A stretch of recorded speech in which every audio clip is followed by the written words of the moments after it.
मैं आराधना करने वालों की शिरोमणि भक्ति हूँ।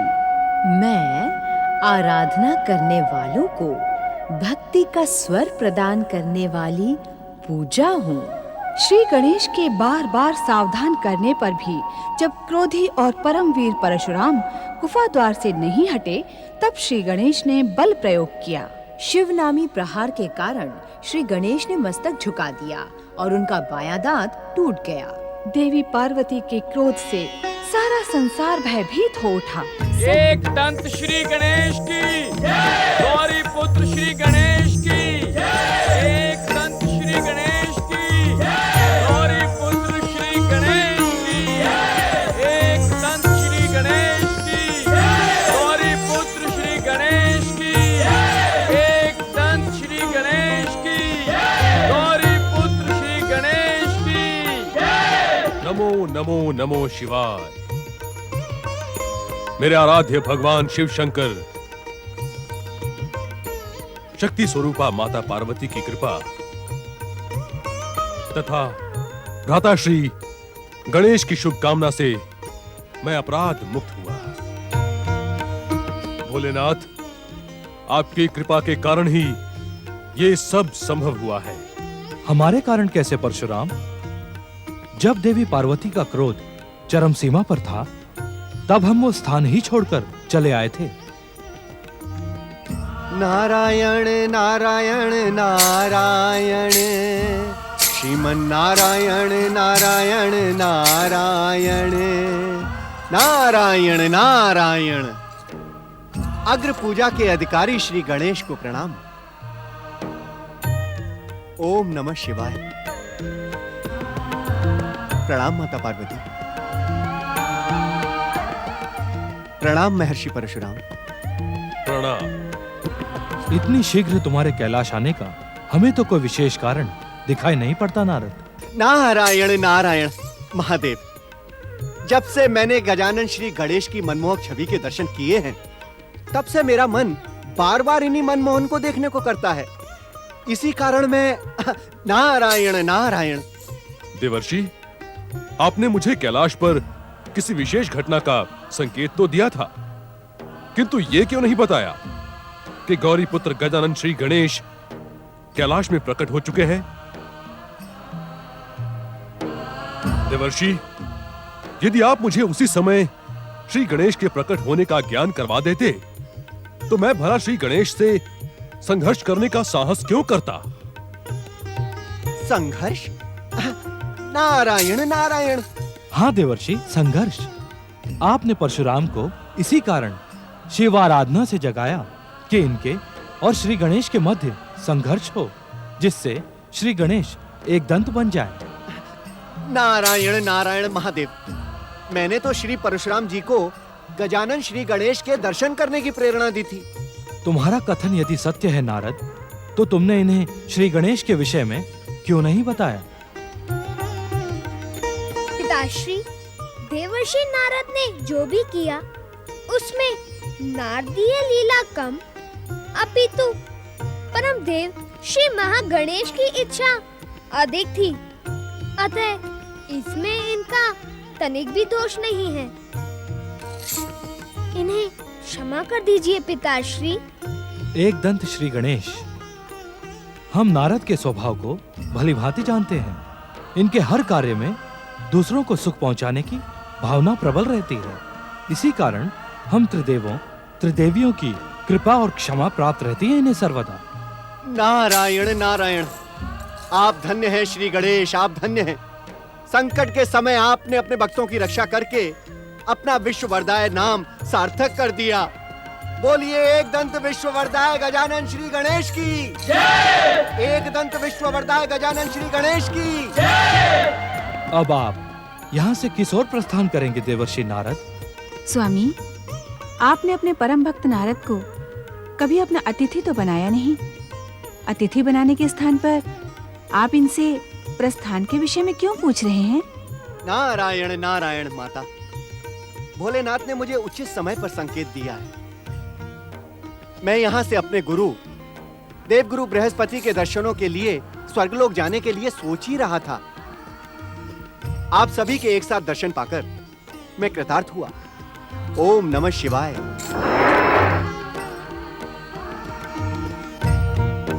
गजानन श्री गणेश की गौरी पुत्र श्री गणेश की अग्रपूज्याय नमः। ओम नमः शिवाय। ओम अग्रपूज्याय नमः। ओम नमः शिवाय। ओम अग्रपूज्याय नमः। ओम गणपतये नमः।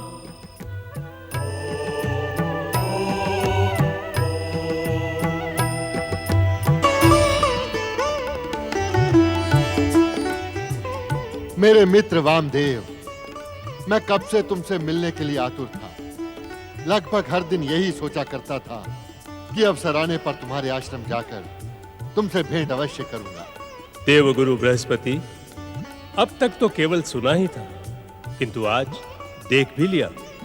मैं कुछ समझा नहीं, क्या सुना था और क्या देख लिया? स्वर्ग लोक के निवासी स्वर्ग के सुख और वैभव में ऐसे खो जाते हैं कि उन्हें पृथ्वी लोक के अपने मित्रों का ध्यान ही नहीं रहता। मित्र वामदेव, युग बीत गए, परंतु तुम वैसे के वैसे ही रहे। बचपन में भी अपनी बात को कहने में तनिक भी संकोच नहीं करते थे तुम, किंतु सत्य तो यह है मित्र कि आज तुम्हें इस स्वर्गलोक में देखकर मुझे जो सुख प्राप्त हुआ है उसे शब्दों में व्यक्त नहीं किया जा सकता। देवगुरु बृहस्पति, सदैव स्वर्ग पहुंचकर तुम्हें चकित करने के उद्देश्य से मैंने परम देव श्री महागणेश की कठोर आराधना की और परम देव की असीम कृपा से मेरी आराधना सफल हुई और मैं तुम्हारे सम्मुख अपने बचपन की मधुर स्मृतियां लिए स्वर्ग आ पहुंचा। सत्य है मित्र, मैं अपनी भूल के लिए लज्जित हूं। मेरे कारण तुम्हें कठोर परिश्रम करना पड़ा, किंतु परिश्रम का फल सदा मीठा होता है। फिर भी मैं अपनी भूल के लिए क्षमा याचना करता हूं। नहीं नहीं मित्र, मित्रों के मध्य क्षमा और लज्जा का कोई स्थान नहीं होता। अब तुम स्वर्गलोक में मेरे अतिथि बनकर रहोगे। मैं शीघ्र तुम्हें पृथ्वीलोक नहीं जाने दूंगा। नहीं मित्र, मैं तो तुम्हें पृथ्वीलोक ले जाने के लिए ही यहां आया हूं। पृथ्वीलोक? पर क्यों? इसके दो कारण हैं। प्रथम, स्वर्ग और राजमहलों में रहने वालों को संभवतः अपने राज्य के झोपड़ों और पृथ्वीलोक के मार्ग का ज्ञान नहीं होता। अर्थात? अर्थात का अर्थ सरल है मित्र। ना जाने कब से देख रहा हूं कि जो व्यक्ति राज सुख का भोग करने लगता है वो भूल कर भी झोपड़ों के मार्ग पर नहीं जाता।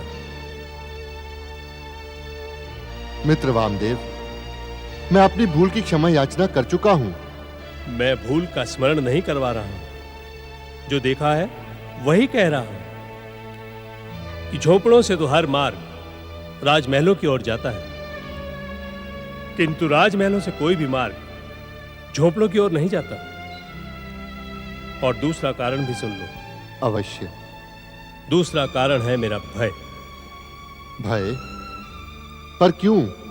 स्वर्ग और राजमहलों के विलासी वातावरण में प्राय पृथ्वीवासी भ्रमित हो जाते हैं और अपना शेष जीवन इसी चकाचौंध में बिताने का निश्चय कर लेते हैं। कहीं हम भी। नारायण नारायण। प्रणाम देवगुरु बृहस्पति। नारद, इन्हें भी प्रणाम करो। ये मेरे बचपन के मित्र और परम देव श्री महागणेश के भक्त वामदेव हैं। तुम्हारे लिए गुरु के ही समान हैं। वामदेव, मेरे शिष्य को किसी परिचय की आवश्यकता नहीं। ये देवों के ऋषि और त्रिदेवों के भक्त नारद हैं। प्रणाम ऋषि वामदेव। नारायण नारायण। गुरुदेव, परमदेव श्री महागणेश की कृपा से गौरी पुत्र गजानन श्री गणेश एक दंत बन गए हैं। आप उनके दर्शनों के लिए कैलाश नहीं पधारे? शिष्य नारद, कैलाश जाने के लिए सौभाग्य की आवश्यकता होती है और महादेव शिव शंकर का अब तक मुझे कोई भी संकेत प्राप्त नहीं हुआ है। देव ऋषि, भोलेनाथ का संकेत प्राप्त होते ही हम दोनों मित्र एक दंत दयावंत श्री गणेश के दर्शन हेतु कैलाश पर्वत जाएंगे। मित्र बृहस्पति, मैंने कुछ अनुचित तो नहीं कहा? अपनी तप साधना से अनेक सिद्धियां और परम देव श्री महागणेश की कृपा प्राप्त करने वाले वामदेव, आपका कथन अनुचित हो ही नहीं सकता। नारायण नारायण। आप जैसे परम सिद्ध पुरुषों एवं ऋषियों को वहां पाकर भोलेनाथ, माता पार्वती एवं श्री गणेश निश्चित ही प्रसन्न होंगे। आप जैसे तपस्वियों के लिए तो कैलाश के द्वार सदैव ही खुले रहते हैं। नारायण नारायण। मित्र वामदेव, नारद के कथन का अर्थ समझ रहे हो? भली भांति समझा मित्र। हमें समस्त आचार विचार त्याग कर इसी समय एक दंत दयावंत गजानन श्री गणेश के दर्शन हेतु कैलाश पर्वत जाना चाहिए। शुभ कार्य में तनिक भी विलंब नहीं करना चाहिए। प्रणाम देवगुरु, प्रणाम देवर्षि, प्रणाम ऋषिवर। कहे पवन देव, बृहस्पति आश्रम में मैं आपका क्या प्रिय करूं? देवगुरु, देवराज इंद्र ने आपको इंद्र सभा में आमंत्रित किया है। इंद्र सभा में आमंत्रित करने का कोई विशेष कारण? हाँ देवगुरु, आज देवराज इंद्र ने इंद्र सभा में नृत्य और संगीत का विशेष आयोजन किया है।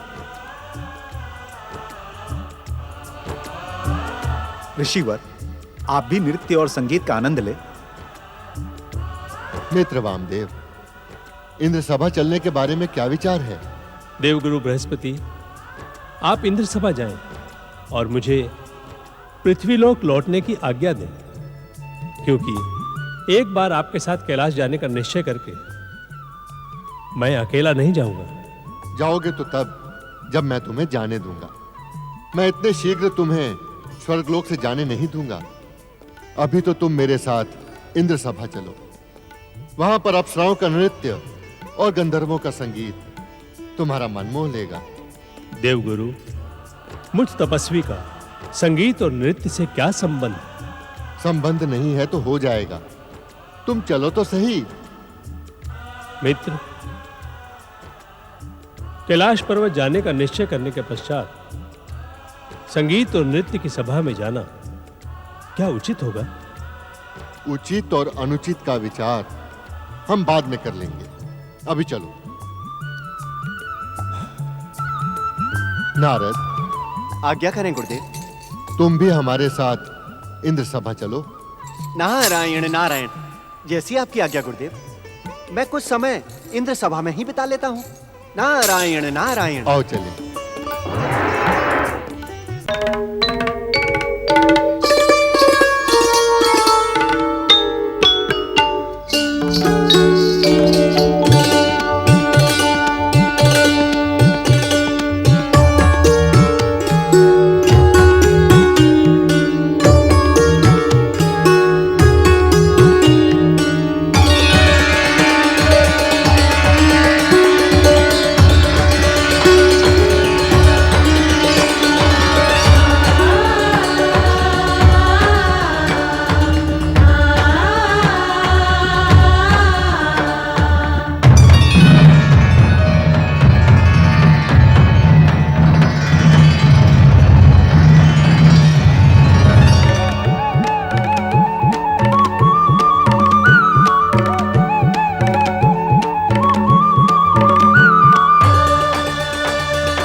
ऋषि, तूने जानबूझकर मुझे गिराया है।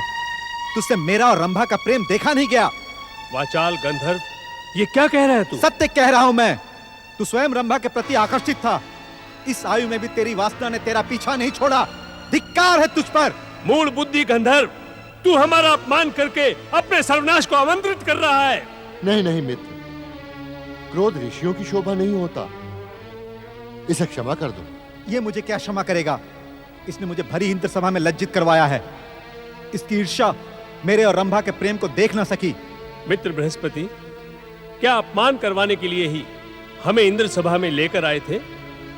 ये वाचाल गंधर्व निरंतर मेरा अपमान कर रहा है और आप हमें क्रोध त्याग देने का परामर्श दे रहे हैं। क्रौंच, क्रौंच, तुमने एक नहीं दो अपराध किए हैं। संगीत साधना के मध्य तो प्रेम एक विकार के समान है, उस पर भी एक सिद्धि संपन्न साधु और मेरे परम मित्र का अपमान किया है तुमने। इनसे क्षमा याचना करो। असंभव। मैं इस कामी वृद्ध से कदापि क्षमा याचना नहीं कर सकता। क्षमा तो इसे मुझसे मांगनी चाहिए। मेरे प्रेम के मध्य में आकर इसने भयानक भूल की है। देवराज, क्या आपने हम गंधर्वों को अपमानित करवाने के लिए स्वर्गलोक में बुलाया था?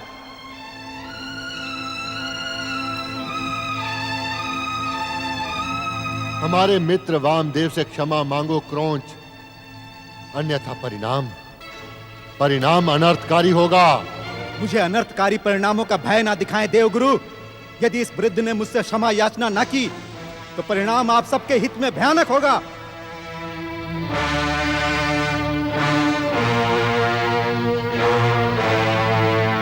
देवगुरु के मित्र हम सबके लिए गुरु के ही समान हैं।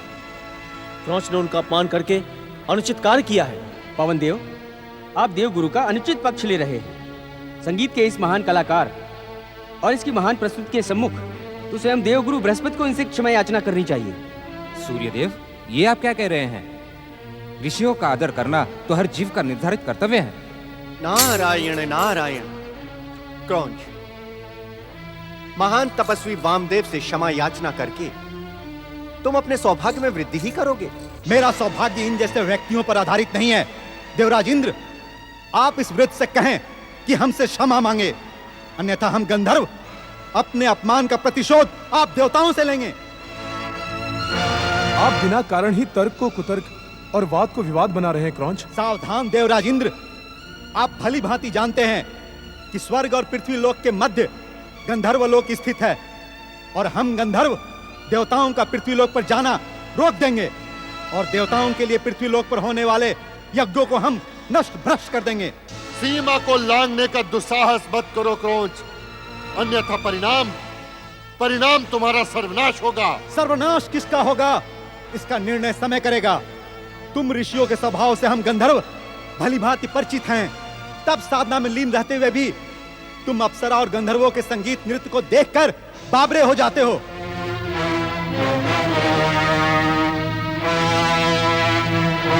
दुष्ट वाचाल गंधर्व क्रौंच, जा, मैं तुझे अपनी तप शक्ति से शाप देता हूं।